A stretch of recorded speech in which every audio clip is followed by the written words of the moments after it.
BX1 +, Toujours plus d'actu.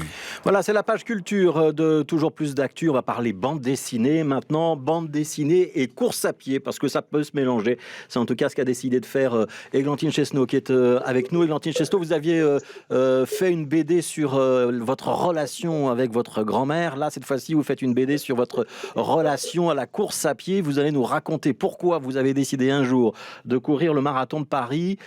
Et au départ, je peux dire ça, c'était pas gagné. Je me trompe ?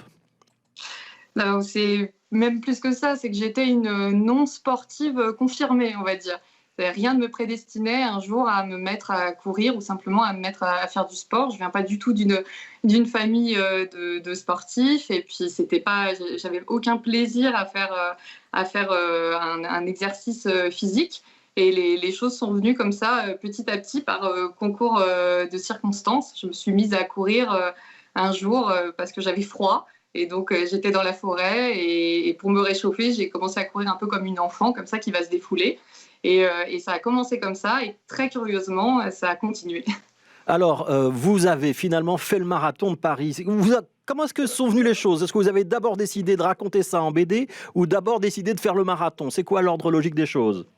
Ça a été un peu simultané. En fait, j'avais commencé, donc après ce petit épisode où j'ai commencé à me mettre à courir, j'ai allongé un petit peu les distances, j'ai commencé à faire mes premières courses officielles, donc c'était 5 km, 10 km. Et en fait, je me suis prise au jeu de ces courses officielles pour lesquelles il y a vraiment une ambiance assez extraordinaire. Et du coup, je me suis lancée comme petit défi de courir mon premier semi-marathon. Donc, c'est la moitié d'un marathon. Et à ce moment-là, j'ai raconté ça en bande dessinée.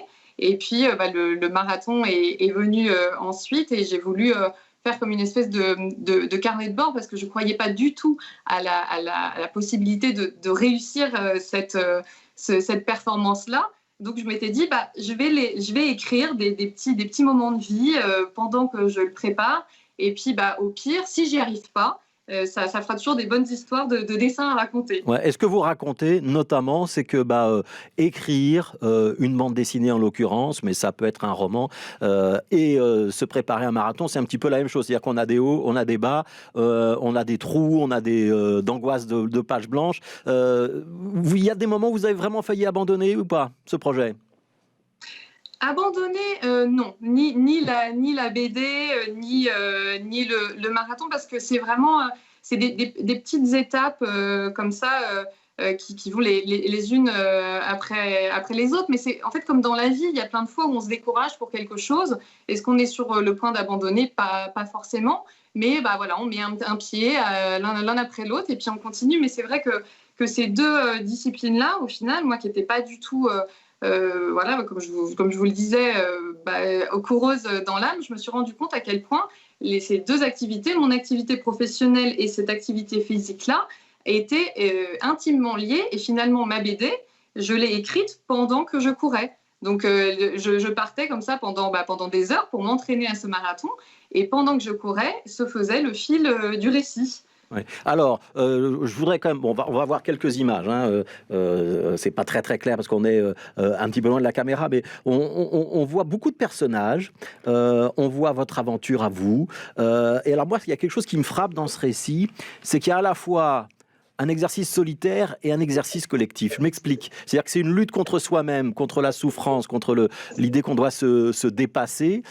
Et c'est aussi, ça ressort très fort dans tous les témoignages que vous avez reçus, c'est aussi souvent une question de relation. On court parce qu'on veut faire plaisir à sa fille, parce qu'on veut faire plaisir à sa grand-mère, parce qu'on veut courir avec sa mère, parce qu'on veut témoigner que finalement on est une personne qui a plus de personnalité ou plus de sens de la gagne de ce que les autres ont dit de vous. C'est une question finalement très sociale, la course. Je me trompe ? Non, vous avez tout à fait raison. Et souvent, je rappelle que c'est quand même l'un des sports, quand on est au départ d'un marathon de Paris, on va avoir des athlètes confirmés qui vont partir en premier et qui jouent vraiment la compétition. Et on va avoir des gens complètement lambda, comme moi, des sportifs amateurs. Et on trouve absolument tous les profils, tous les âges, toutes les histoires. Et donc, chacun arrive au départ de ce marathon de Paris avec une raison ou plusieurs raisons particulières. Donc, c'est intimement personnel au départ. Mais c'est vrai que là, déjà, dans ce peloton-là, on est entouré de plein de gens, même si on ne communique pas forcément avec eux.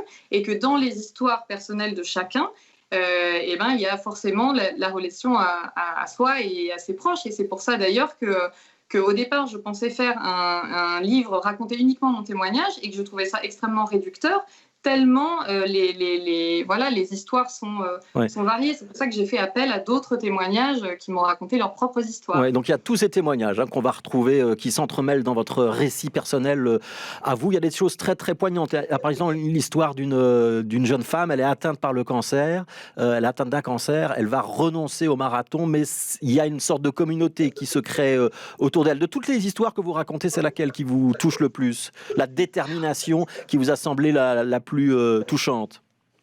Absolument toutes. J'avais fait cet appel à témoignage-là, j'avais demandé aux gens pourquoi est-ce que vous courez un premier marathon. Au départ, en fait, je pensais juste demander pourquoi vous courez, et finalement, les réponses sont souvent un peu bateau. On va dire, je cours pour me sentir libre, ou des choses comme ça. Mais courir un premier marathon, il y a vraiment des histoires derrière. J'ai reçu beaucoup de témoignages, et si j'ai choisi cette dizaine de témoignages-là, c'est vraiment parce que c'est celle qui me touchait le plus pour des raisons ou d'autres.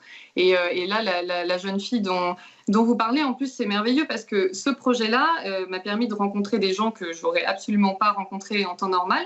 Et donc, cette jeune fille qui a eu un cancer au moment du marathon de Paris 2019, dans celui que je courais, m'a annoncé il y a quelques jours qu'elle allait pouvoir courir le prochain marathon, là, à l'automne prochain.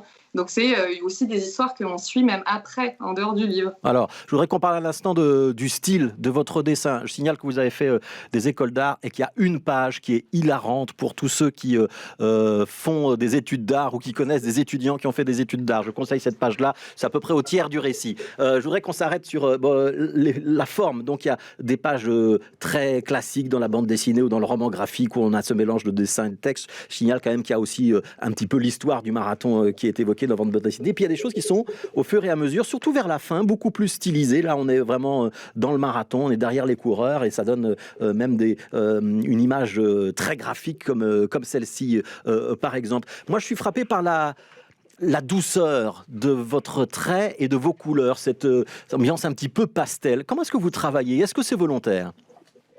Alors, si je vous disais qu'en fait, la couleur, c'est ma plus grosse faiblesse et que du coup, j'ai essayé d'en faire une force parce que je suis une très mauvaise coloriste. Et donc, mon style, en fait, est venu comme ça, de juste parsemer de quelques petites couleurs. Et c'était le cas pour mon premier roman graphique. Et pour celui-ci, en fait, j'ai gardé le même style. Et c'était vraiment pratique en plus pour moi parce que ça m'a permis de différencier les différents personnages. Mais en dehors de ça, voilà, moi, c'est vrai que mon héros absolu, c'est Sampé, qui va dessiner avec quelques petits traits comme ça et tout de suite donner une intention, un paysage, les personnages. Donc, j'ai été sensibilisée depuis très, très jeune sur ce travail-là et je tends vraiment là-dessus. Donc, la douceur, oui, je pense que ça vient un petit peu de ça aussi. Une dernière question, Églantine Chesneau. Quand vous franchissez la ligne d'arrivée au marathon de Paris, dans le récit que vous nous en faites, on a le sentiment que vous n'avez pas compris ce que vous avez fait et qu'il va vous falloir plusieurs minutes avant de réaliser et avant d'éclater de joie. Ça s'est vraiment passé comme ça? Je crois même que c'est pire que ça. Je crois qu'il m'a fallu plusieurs mois. Ça a été... autant j'ai ressenti davantage d'émotions sur les courses précédentes qui étaient plus courtes, mais sur celle-ci, moi j'ai couru le marathon en 3h15, 3h14, qui est quand même relativement long, et du coup on est vraiment dans un état assez hypnotique. Et passer la ligne d'arrivée, ça ne veut pas dire grand-chose finalement, parce qu'on reste dans cet état de semi-conscience. Donc sur le moment même, j'étais vraiment ailleurs. En retrouvant mes proches, en effet, c'est un petit peu réagi. Mais c'est surtout plusieurs mois après que je me suis rendu compte de la performance et que même j'en ai retiré une certaine petite fierté. Voilà, elle l'a fait le marathon de Paris. Ça s'appelle Alors on court, c'est Églantine Chesneau, c'est aux éditions Michel Lafon. Et pour tous ceux qui s'intéressent à la course à pied ou qui veulent comprendre pourquoi leur conjoint ou leur ami se décide de se lancer dans ce pari fou qu'on ne comprend pas toujours, il y a des éléments de réponse dans ce livre. Merci beaucoup Églantine Chesneau, merci d'avoir été avec nous et félicitations pour ce marathon. On espère qu'il y en aura d'autres dans votre carrière de coureuse et de dessinatrice. Merci à vous.